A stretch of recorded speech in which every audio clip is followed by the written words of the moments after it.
So our guest speaker today is Robbie Okuno. Robbie is the founder and CEO of Boss Fire Protection and a partner of All Fire Affiliates. As a professional business executive, Robbie dedicates his time to developing and mentoring successful leaders in the fire prevention industry. Robbie grew up in Denver, Colorado, and graduated with a degree in mining engineering from the Colorado School of Mines in Golden, Colorado. After graduating, he moved to California and joined a direct sales team. Within a year, he was able to expand his own dry goods company, Worldwide Industries, Inc., into Salt Lake City, Utah. Years later, he has taken that same business model and applied it to the fire industry to develop, mentor, and produce other fire protection owners. In 2014, he and his daughter Ashley, who's also joining us today, started All Fire Affiliates to oversee the expansion and development of the growing organization in Utah and surrounding states. When he's not working, Robbie is busy with his wife, Mindy. There's 6 kids, 12 grandkids, usually playing pickleball, traveling, and enjoying the outdoors. He's also the only one in Utah that has hit a hole-in-one on the white at Topgolf. So please welcome Robbie Okuno.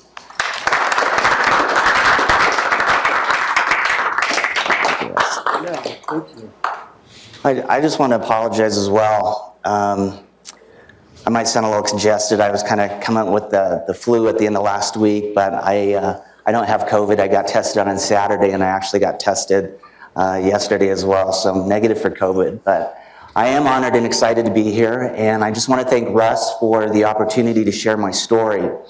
And like Russ said, I own a fire protection company. And like most people, you're probably wondering, what is fire protection? Well, it's really the equipment used to minimize the impact of fire on people and property. It's equipment like fire extinguishers, suppression systems, sprinklers, alarms. We do the service and maintenance on the equipment. But growing up, I can't ever remember wanting to be a fireman or anything fire related. As a matter of fact, growing up, I remember going fishing with my uncles and my dad. Now, my Uncle Ted, he owned his own business. It was a restaurant, and he had a really nice boat. Now, I'm not talking the $120,000 Mastercraft or Moombas. In the 80s, a nice boat had a steering wheel and electric start. My Uncle Dick, he was a doctor. He owned his own practice, and he had a really nice boat, too. And they each had their Broncos and Blazers to back their boats and trailers to launch their boats. And I remember me being a scrawny 10-year-old, helping my dad get our aluminum boat off the top of our station wagon, carrying it down to the lake. My dad would get the motor out of the boat back of the station wagon. He'd hook it up to the back of the boat, then 20 minutes to pull start it, and then we would slowly put on out to my uncles and their families. So my dad passed away 13 years ago, and I love him, but he didn't own his own business, and we didn't have a nice boat. He was an analytical chemist, and he worked hard for the government for 31 years. I retired and then had to get another job to finish putting my younger brothers through college. And so I think fishing with my uncles kind of planted the seed that I wanted to own my own business. I wanted to be the guy signing the front of the check, not the guy signing the back. But all through high school, all through college, I don't even think I knew what an entrepreneur was. And I don't think I even had a college business class, because it's mainly, like Russ was saying, I have an engineering degree. And growing up in Denver, I applied to most of the universities in Colorado, CU, CSU, UNC. I got accepted to all of them and even had a couple small scholarships, but I still didn't really know what I wanted to do. And I even had the opportunity to apply for a music scholarship at the University of Las Vegas, playing the trumpet. But the swim coach from the Colorado School of Mines in Golden, Colorado, he contacted me. And the Colorado School of Mines is a big mining and petroleum engineering school. And I never even applied there because I didn't think I would get accepted. But last year in 2021, the mining engineering department was ranked #1 by QS World University Rankings. So like I said, I never applied. But the swim coach said I was the only one that placed in state in the 100-yard breaststroke with a high enough ACT score to qualify to go to that school. And they needed a breaststroker. So I swam on scholarship for 4 years, and in 1985, I graduated with a mining engineering degree. And I thought I had it made, because as a freshman, graduating seniors had multiple job offers, choice of company cars, and as you know by the price of the gas pumps, the mining and petroleum industry is really up and down. So by the time I graduated, the mining industry was really down, and only a small percentage of the graduates got job offers in the mining field. So that was kind of the start of my real life classes, Real Life 101. Going to a top-rated engineering school doesn't guarantee you a job. And I thought, no problem. My girlfriend, she was accepted to UCLA, so I'd move to California, and I'd get an aerospace engineering job, right? I don't know what I was thinking, right? Mining engineering, underground, aerospace.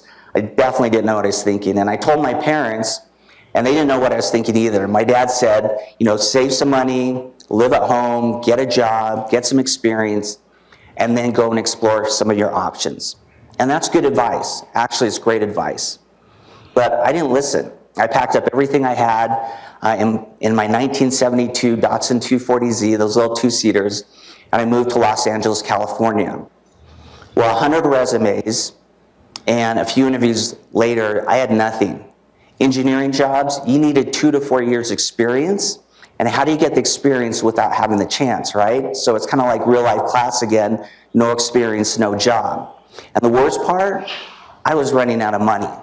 So I answered an ad in the paper. Now, back in the 80s, there was no Indeed, no Monster, so you had to wait for Sunday's paper, and then I opened it up and I started looking under the entry-level jobs.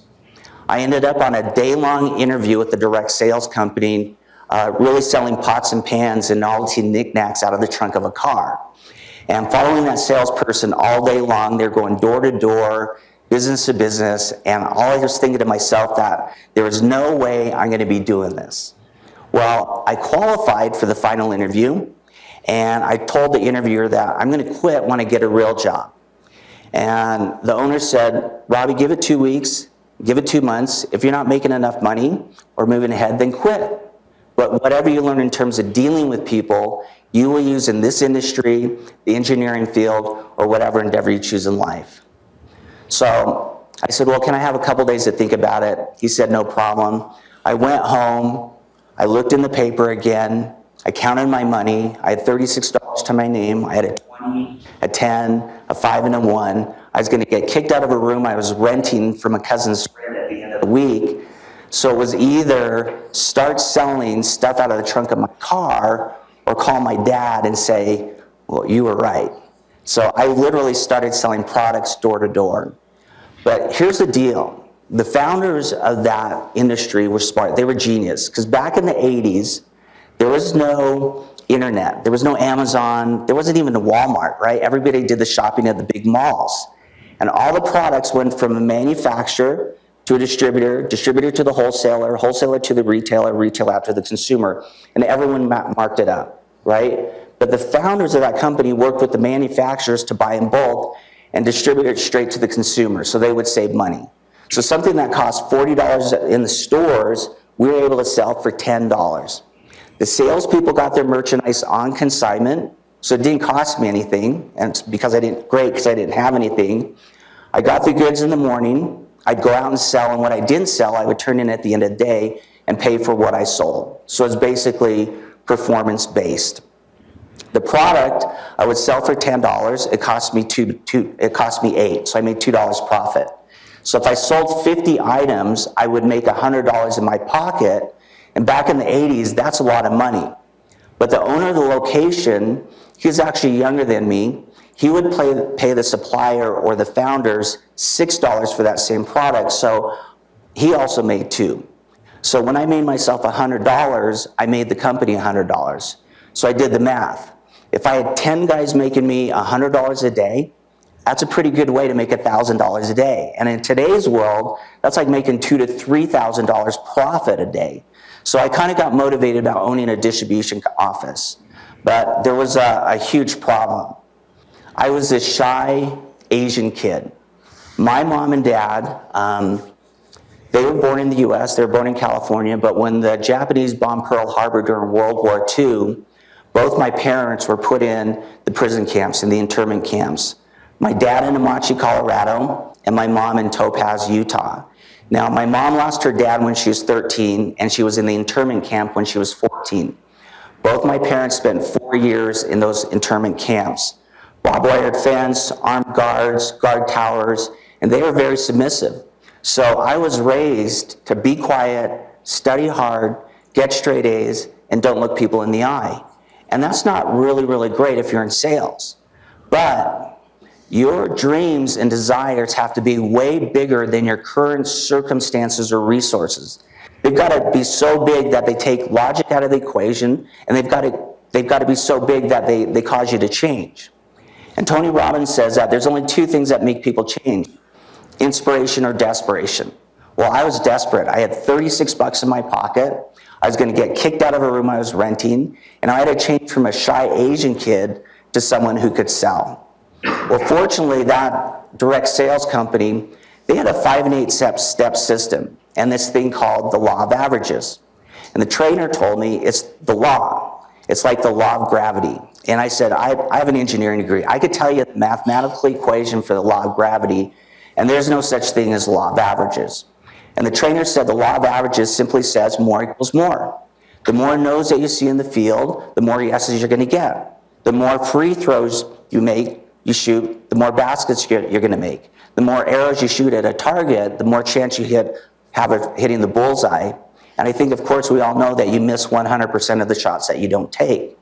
And the law of averages works for everything, okay?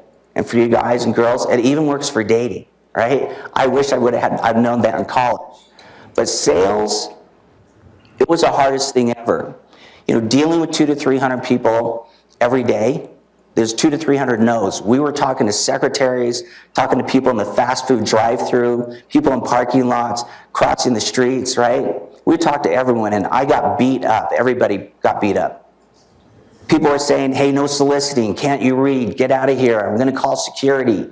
Get a real job. I'm not interested. Well, peddling merchandise door to door is literally the bottom of the food chain of jobs, right? Up here, we have pro athletes, movie stars, doctors, lawyers.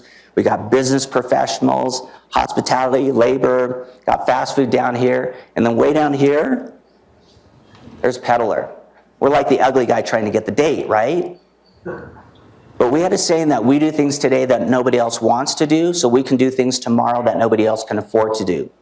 And this company had systems for everything: sales, training, advancement. James Clear, he wrote Atomic Habits. He said there are goals and there are systems. Goals are about results that you want to achieve. Systems are about the processes that lead to those results. I'll read that again. There are goals and there are systems. Goals are about results you want to achieve, and systems are about the processes that lead to those results. So my goal, using their systems, was to own my own distribution office and make a ton of money. And suddenly I was surrounded by people that wanted to run their own business. And there's a saying, show me your friends, I'll show you where we're going. Well, my opportunity was to get good at the sales and marketing. I did. Build a team that could do the sales and marketing, and I did. And I brought part of my team from California, and I opened up my own business in Salt Lake City, all within 11 months. Now, when you get your own office, when you got your own business, the founders would supply all the inventory on consignment. So there was never investment on inventory. So me as an office owner, I had about $80,000 to $300,000 worth of inventory and merchandise on consignment in my warehouse on any given week. My salespeople could build a team.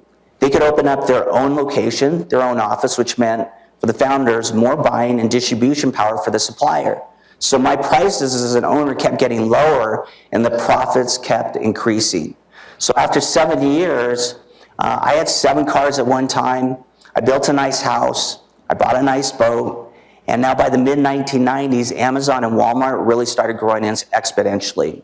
But our supplier had grown too. I was one of 17,000 locations, one of the warehouses in 100 countries. So the supplier had huge buying power. We started working with big names like Walt Disney, Warner Brothers, Coleman, NASCAR, Samsonite. But by the early 2000s, our suppliers started going in different directions. In the service industry, they were taking teams of people and putting them in like Verizon kiosks and Kmart's. They were doing the traveling road shows for the Costco warehouses. We were doing credit card signups at Walmart's and even selling internet and cell phone service door to door. So after 17 years in Salt Lake City, Amazon and Walmart were huge. Like you could literally buy any of the products that we were selling door to door, you could buy on the internet.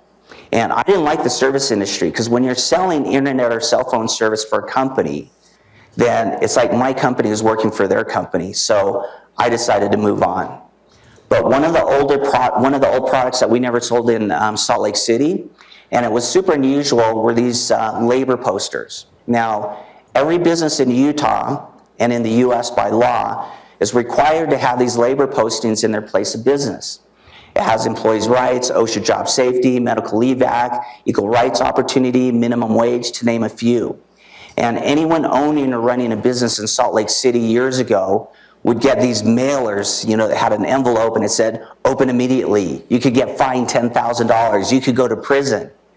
And these mailers were from these poster compliance companies, and they were charging hundreds and hundreds of dollars for the poster. And then the reality was that you could go down to Utah Workforce Services, Department of Labor, and you could get them for free. But getting the right ones were daunting. So I actually designed a poster with the proper state and federal postings. I got ready to print, laminate, and sell it. But 2 weeks before we went to print, President Bush raised the federal minimum wage in 2007. It was the first time in 9 years. So all of a sudden, Utah needed the new minimum wage, and Utah always followed the federal minimum wage, and it hadn't been changed in 9 years. So every single business in Utah was going to need a new compliance poster with the new minimum wage. So I made changes to our poster, and in a matter of days, I had a finished product with the new federal and Utah minimum wage going out the door. I got a couple guys that used to do sales with me in the other industry selling products, and these posters you couldn't even order online yet, so it was really easy. We printed the poster in Linden, Utah. I laminated it in Salt Lake. We got it cut in Provo, all for $1.27. We sold those compliance posters for $40. The salespeople got them for $20. And so the guys could sell 50 for the week easy. So they were making over $1,000. So again, I was making thousands of dollars per week again. But I knew the window of opportunity was going to close fast because of the competition. But I liked the idea that legally, every business in Utah had to have these posted. And just like those labor postings, every business in Utah needed fire extinguishers. And they have to be inspected every year. So we started checking and found out that 30 to 40% of the businesses had expired fire extinguishers. If you see the tags on the fire extinguisher, we found out they were expired. And by state, federal, and local law, every single fire extinguisher has to be inspected. So I had this idea. We would find the extinguishers while we're selling the compliance posters and sell the lead to the extinguisher company. So I tried to meet with several of the fire extinguisher companies in Utah, and it was only the largest and oldest fire protection company was the only one that actually met with me. And I told the owner, I have compliance poster people, salespeople, and we're finding expired fire extinguishers. So as we're selling the compliance posters, we could sell the extinguisher service. Well, the fire company, they would actually do the actual service, and then they could pay us a commission for finding that service. So it was a really easy sell to the fire extinguisher company because it wouldn't cost them a dime until we found the fire extinguishers and they serviced them. Well, the owner was really excited. As a matter of fact, he was too excited. So walking down the steps from this 2-story office building, I was thinking to myself, well, I would find them, they would service it, I would make money for finding them. The following year, they would service it again, and I would make no money. So I decided on the last step down from that office, the last step down to the ground, 8 inches, that I was going to start my own fire protection company. And I could immediately service the ones we found and then continue to service those extinguishers year after year after year, right? But sometimes it's good to have this gift. It's called the gift of being naive, the gift of naivety, right? innocently not knowing, because if you knew, you wouldn't try. But remember, your dreams and desires have to be way bigger than your current circumstances or resources. They've got to be big enough to cause you to change, and they've got to be so big that they take logic out of the equation. Because it's not logical to start a company that you know nothing about. I knew nothing about the fire protection industry. I never shot off a fire extinguisher in my life. In 2008, we were in the Great Recession. It's not logical to start a company during the Great Recession. It's not logical to compete against companies that have been around for decades, 40 and 60 years. And it's not logical to start a company that requires certification through the state fire marshal's office. And I quickly found out that the competition won't teach you. And it's years of school for a fire degree. But it was a great idea, because in the old industry, I didn't know how much money I was going to make every year. If we had products, brand names like Walt Disney, Warner Brothers, Coleman, NASCAR, versus off-brands like Fix-It Tools, Gourmet Traditions, Woo Poo Poo keychains, my profits could vary by $100,000 a year. The fire industry is really consistent. What gets serviced this year needs to be serviced next year by law. But I needed to learn the industry. So we actually sold a poster to a business owner, and he was really curious about the posters. He wanted to buy in bulk and then resell them in his shop, so he wanted to meet with me. Well, his company was called the Universal Cylinder, and they did high pressure testing of gas cylinders, oxygen, nitrogen, CO2, and they also did the hydrostatic and recharging on fire extinguishers. Well, Mel Milgram, he was the owner of Universal Cylinders. He was the retired state fire marshal of 16 years, and he used to oversee and regulate all the fire extinguisher companies. So I went into his business every day for weeks, bugging him to teach me the industry. And he's like, no, I've seen tons of guys fail. No, you're going to be competing against companies that have been around for decades. No, there's too many state and fire certifications that you have to get. And no, you're going to come back with your tail between your legs, right? No, no, no. Well, one day, after about 3 weeks, I walked in there and I got to know some of the employees by that time. So one of them, Jaime, he pulled me aside and he said, hey, Mel's firing his extinguisher tech. So I saw Mel talking to one of his guys, and then they went and sat down in the lobby. And I ran up to Mel and I said, hey, I know you fired your fire extinguisher technician. In 3 weeks, I've seen you lose cylinders. I've seen unhappy customers. I've seen you guys super unorganized. I'll work for free. Just teach me. I'll help you get organized. I'll help you get caught up. I'll help you clean up. But I'll work for free. And he looked at me and said, go talk to Zach. So I'm running in the back there, right? Well, I studied and passed the state fire marshal's extinguisher technician exam in 3 weeks. But certified does not mean qualified. I worked for free for 4 months. Mel helped me get all my equipment together, and in June 2008, in the middle of the Great Recession, Boss Fire Protection was licensed through the Utah State Fire Marshals. Well, we had the company license. I was a certified technician, but we had a problem. We had no clients. We sold out of posters. But I recognized a big problem. Small business owners were busy. Extinguishers were the last things on their mind. Now, if you look at other fire protection companies, they waited for the phone to ring. So they might have someone up here that called and said, hey, we need 2 extinguishers serviced up north. And they'd have to dispatch a truck up north there. And then someone way over here on the east part of the city called, and they'd have to dispatch a truck over there, and then maybe one way down south over here. Well, the following year, those fire protection companies, they might be too busy in the Walmarts and the Home Depots to go take care of those small businesses again. They didn't have time for the couple out of the way, so they forgot them. So that's why 30 to 40% of the businesses were never serviced, and they were expired. And we could find expired extinguishers just going door to door, business to business. Well, I didn't want to be a one-man band. I didn't want to be an extinguisher technician for life. Because if I was going to sell real estate, I wouldn't just go get a real estate license and then start listing houses. I get an office with 6 desks, and I would hire 6 realtors, right? But I got a couple guys selling posters, and we just started right on, this is State Street down in Salt Lake, and 3300 South. I had one guy, if he started just going door to door over here, if he found 12 services in this area up over here, and I had another guy just started going door to door over here, if he found 12 services over here, and a guy kitty corner started going door to door, if he found 12 over here, well, we're generating revenues immediately. That's money. But more importantly, I had 36 reservices all within a 4-block area. So the reservices, just going in and doing these 12 and going in and doing those 12, we could do in a fraction of the time. So what it took a week to find, we could do in a day. And in our first 6 months, we signed and serviced over 3,000 brand new clients. And we did that using the systems I learned from selling products in the other industry. And then we started recruiting.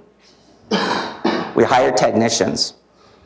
We had 20 technicians in a matter of weeks going business to business. Now, after I got BOSS licensed, I was in the state fire marshal's office 2 to 3 times a week asking Oliver Moore questions. He was the state fire marshal at that time. And a few months into recruiting, I found out that the state fire marshal was getting 60 to 80 calls a week about BOSS fire protection. 60 to 80 calls. And they're calling him saying, is this a scam? Why do I have to pay money? Why is it costing me? Do I really need this? And I had to explain to Oliver why so many calls. We have 20 technicians visiting 40 businesses a day. That's 800 businesses a week, times 5 days a week. We're contacting 4,000 businesses a week. And a lot didn't know that they needed to have their extinguishers inspected or certified. Well, Oliver understood what we were doing. And because I would go visit him so often, he's the one that actually dealt with the superiors and the upper people of the state fire marshal's office, never had to talk to them. And we didn't hire experienced technicians. We didn't hire other people already in the industry. We developed sales technicians. We taught them the system, how to get services, how to cold call. We hired guys that wanted to grow and progress and build something. Because our vision was we want to be the biggest fire extinguisher company and expand all across the United States. Well, Garrett Gunderson, he spoke at another university, he's written several books. He said something that's very profound to me. He said, a vision is something you don't know how to accomplish. If you know how to accomplish it, it's a goal. The magic of the vision is that you don't have to be the one that accomplishes it on your own. The vision is something you want to get other people excited about so they can start to contribute. Well, we wanted to be big, we just didn't know how to accomplish it yet. And other fire extinguisher companies, they were lazy. They got behind on servicing. So we took over a lot of their expired accounts. And it's easy when you're contacting 4,000 businesses per week. So one day I went to visit Oliver Moore, the state fire marshal, and he pulled me aside and he said, hey, Robbie, we had a meeting here yesterday with all the other fire protection companies. And I was thinking to myself, well, why wasn't I invited? He said, Robbie, it's the first time in 16 years since I've been here that all the other fire protection companies got together on one issue, BOSS, right? He said they were yelling so loud that the secretaries in the front office could hear. And what they were doing, they were complaining about all the business we were taking from them. They were complaining about the equipment we were using. Well, with 20 technicians, I engineered, use my engineering degree, right? A closed recovery system out of a 3-gallon water bottle. Now, closed recovery system is something you use to service fire extinguishers. A normal closed recovery system runs about $1,500 a unit. Ours costs $30. I showed the state fire marshal the water bottle, and we used it, that we were using, and he told me to get a patent. And other companies were complaining about that equipment. And then 20 minutes later in that meeting, they were saying that we weren't even using equipment. So Oliver's like, they had no merit for anything that they said in that meeting, and they were just being outworked. Well, the following week, my technicians went in the field, going door to door, and they came back freaking out. Robbie, all the companies are going door to door. We're screwed. They're going to take over everything. They figured out what we're doing. And I was just laughing because 2 weeks later, nothing. The competition didn't have the same mentality that Boss did. Their technicians couldn't do what we do. So after our first year, going into the second year, we were really excited about our reservices. Because in this one area here, I might have 400 reservices for the month. And with 400 services, I could have easily done that with 4 guys doing 100 services each. They'd be making good money, no problem. But the 400 services, I didn't do that with 10 guys or with 4 guys. The 400 services, I got 10 guys and I gave them 40 services apiece. So the 400 with 4 guys would have taken a long time.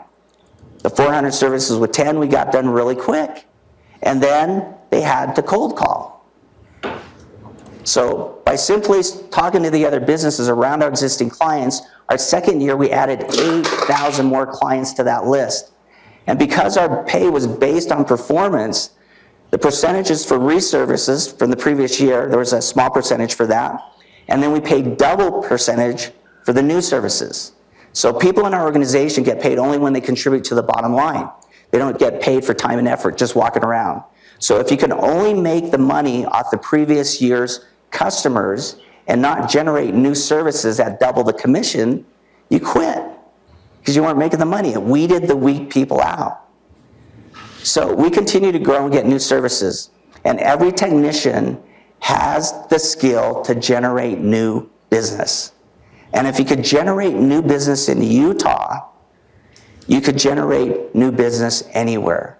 So all of a sudden, our fire extinguisher opportunity was here. Build a team, learn to run a business, and you can open up your own fire extinguisher business. So we had technicians that learned it, and they opened up offices in Oklahoma, Arizona. They started off with technicians, and then they built a team, and they've opened up offices in Oklahoma, Arizona, Colorado, Texas, Oregon. And our technicians are the best because they're excited about the opportunity. They don't cut corners. They're not just punching a clock. Now, the new offices, they're not Boss. It's Pasco Fire Protection in Denver, Viper Fire Protection in Arizona, Boss Art Fire and Safety in Oregon, Nova Fire Protection in Houston, just to name a few. We're giving them the American dream. But the vision of becoming big, at first we didn't know how to accomplish, was turning into a goal now, being the biggest organization of independent fire extinguisher companies to handle national accounts. But all of our offices, they need extinguishers, they need invoices, they need tags, tamper seals on a regular basis. Any company, you've got accounting, phones, insurance. In the fire industry, workers' comp, general liability insurance, there's insurance audits, payroll, recruiting, ongoing training. So our new vision now was to create a support system for all the new fire extinguisher companies in our organization and in other states. But how? Well, my daughter Ashley, Russ introduced her. She had a 4-year scholarship to another university. And as we're driving around campus looking for housing, she looked at me and said, "Dad," right, with those sad eyes, she said, I want to defer those scholarships and I want to come work for Boss. Well, she deferred indefinitely, and a few years ago, several years ago, she started All Fire Affiliates. Well, she worked with a programmer to develop proprietary software that all the officers use today. And so my close of the day for extinguishers takes about 15 minutes. The sales, inventory, payroll, everything's figured out electronically. All Fire Affiliates does the accounting, payroll, insurance, workers' comp, general liability insurance, answers the phones for all the locations, does inventory reports, does all the shipping, inventory shipping, takes care of the messaging, taxes, etc. Fire extinguisher owners in our organization can focus on what they're good at: sales and service, recruiting, and developing people. So our original goal was to open up more offices, and we started doing that. And then a couple of years ago, COVID. Well, we decided we couldn't cold call anymore. These new offices that opened up in different states, they couldn't expand their business. But Boss, we started expanding laterally. In a restaurant, there's a K-class extinguisher you put out grease fires. There's also a suppression system over the hood that we got certified and learned how to work on those. So there's a restaurant suppression. And then above the suppression all that grease goes up the hood and into the kitchen exhaust hood, and it gets dirty. So we got into kitchen exhaust hood cleaning. We started that division a couple of years ago, and we're on track to do $750,000 in hood cleaning business this year. We're pretty excited about that, and we're just getting started. And we have several technicians licensed and certified now in sprinklers, alarms, all in inspections and installs. So Boss has really grown to a full fire protection company. So our vision now is to get all the fire extinguisher companies in the organization in different states now. We want to get them into sprinklers, alarms, suppression, so that they can be a full fire protection company. And we don't know how we're going to accomplish it yet, but as we continue going forward, despite COVID, we have new ways of recruiting. Thanks to Ashley, onboarding, and most importantly, training and developing future fire protection owners. I think the pandemic changed people's mindsets. People getting laid off. I think people are getting scared. There's a lot of uncertainties. And people are trading freedom and the American dream for security and benefits. And the problem is now people want to make we want people to make guarantees to us, but we're not willing to make guarantees to ourselves. And we have to be brave enough to blame yourself. And if you ask second graders, what they want to be when they grow up, they're going to tell you, I want to be an astronaut, president of the United States. I want to be an NFL running back, right? Rock star, video influencer. That's what second graders are going to tell you. But what does the real world do? It beats you down. You're not big enough. You're not strong enough. You're not fast enough. You don't have enough money. You're not smart enough. And those dreams get smaller and smaller. But who are they blaming? Well, I think you have to start believing in Santa Claus again. You have to get people excited about what your dreams and desires are. And influence happens in a moment. The person that's most certain will always influence the other. Whatever your vision is, get excited about it. Because people will see the business or your vision through your eyes. But you have to get started. It's the Nike slogan, just do it. Because there's a difference between discipline and regret. Discipline versus regret. Regret is equated in tons. Discipline is in ounces. The discipline of studying for an exam versus the regret of the consequences of not studying, that's tons.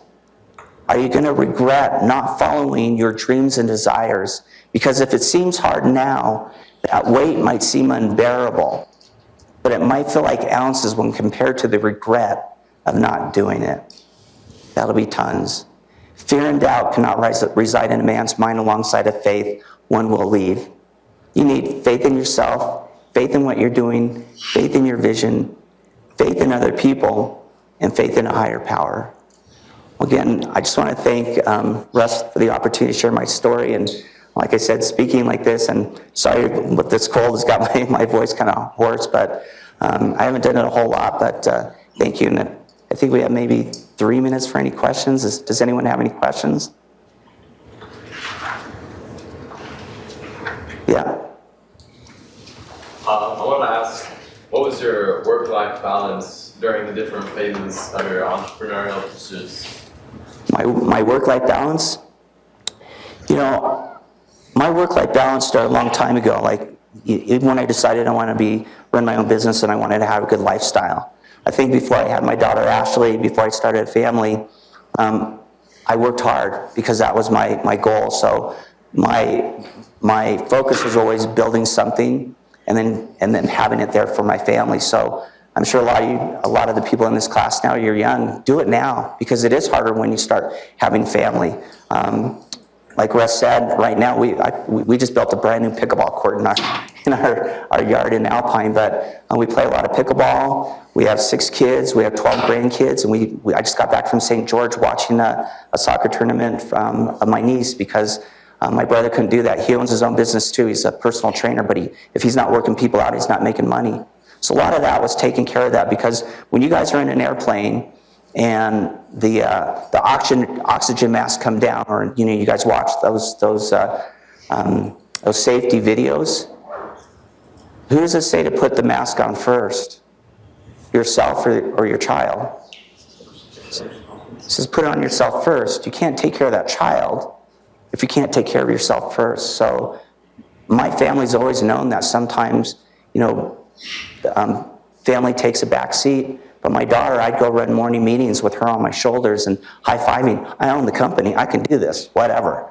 That's the great part about it. Thank you. That's a great question. Did I answer that? Does anyone else have any questions? I think we got 1 minute. In the back? I just have a question. Can you hear me? Barely. So it's kind of sentence. For example, if your company demolished, do you have any backup plans for that? I didn't get that. Backup plans? Oh, do I have any backup plans? Is that the question? Do you have any backup plans? Yeah. Oh, I got tons of backup plans. I've always said that, people can take all my money and everything away from me, all my material things. You can't take my attitude and my knowledge. I'm going to rebuild something. I'm not this great entrepreneur. I took the idea from another industry and I applied it into this industry to make a lot of money. That's really what it is. I'm a great copycat. In college, you've got to make sure you're not copying. And I was a guy in high school covering up my paper so people couldn't copy from me. But if you're a good copycat and you network with other people, show me your friends, I'll show you where you're going. You're going to do that. I had my 60th birthday last year. I'm old. I could retire. I don't have to work. But I asked for one wheel for my birthday. I'm riding that around now. I want to try things. When boss is done or Ashley says, get out of here because you're too old, it's like, it is. Things are changing so fast. The technology, what we're doing in the industry right now is amazing. I'll go do something else. I don't know what it is, but I'll do something else. Got tons of backup plans. I'll help you guys do a backup plan. Great. Thanks. Thank you so much, Robbie. Thank you.